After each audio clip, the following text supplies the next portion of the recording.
What up, everybody? It's Jeff Fairbanks, also known as the Triathlon Project, and today I'm going to go over a bit what I use as it relates to transitions. I personally feel, in my humble opinion, that transitions are where you can make up a lot of time, especially if you aren't, let's say the strongest biker or the strongest runner.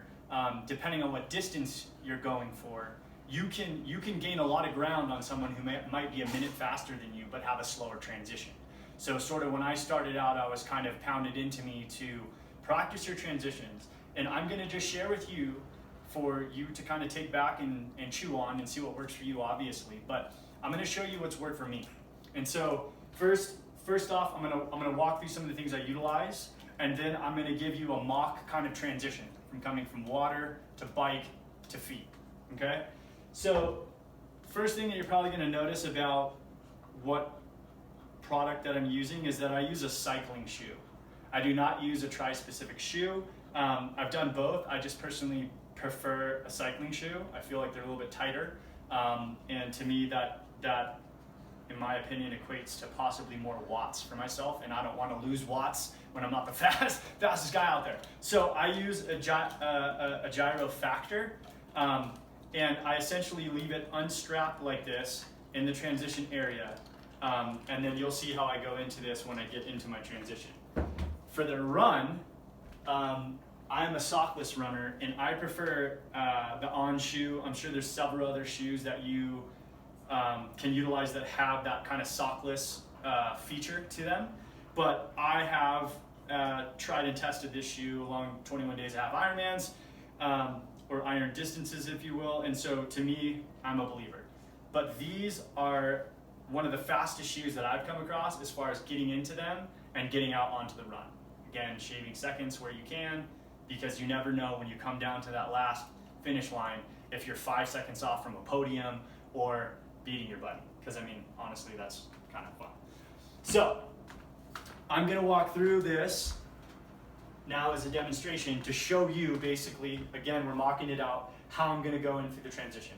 So imagine I'm coming in from the swim, I'm running up to my transition area, and the first thing I'm gonna do is throw on my shoes. So I throw them on. Helmet has to be buckled generally before you can get out of transition, and I'm running with my bike. I tend to prefer to keep my shoes on. There's another strategy that you can place your shoes already clipped in and rubber band them to your frame to keep them level and jump on that way. I personally just don't like it.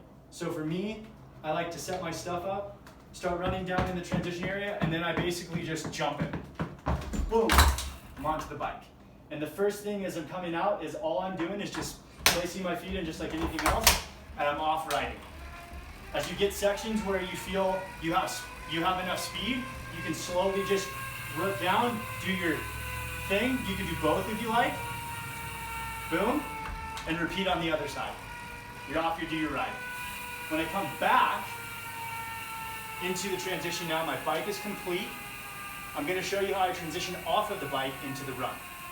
So as I'm approaching the area, again, a safe area for you to start to dismantle is I unclip myself, I leave my shoes on, push my foot out of it, and step right on top of it.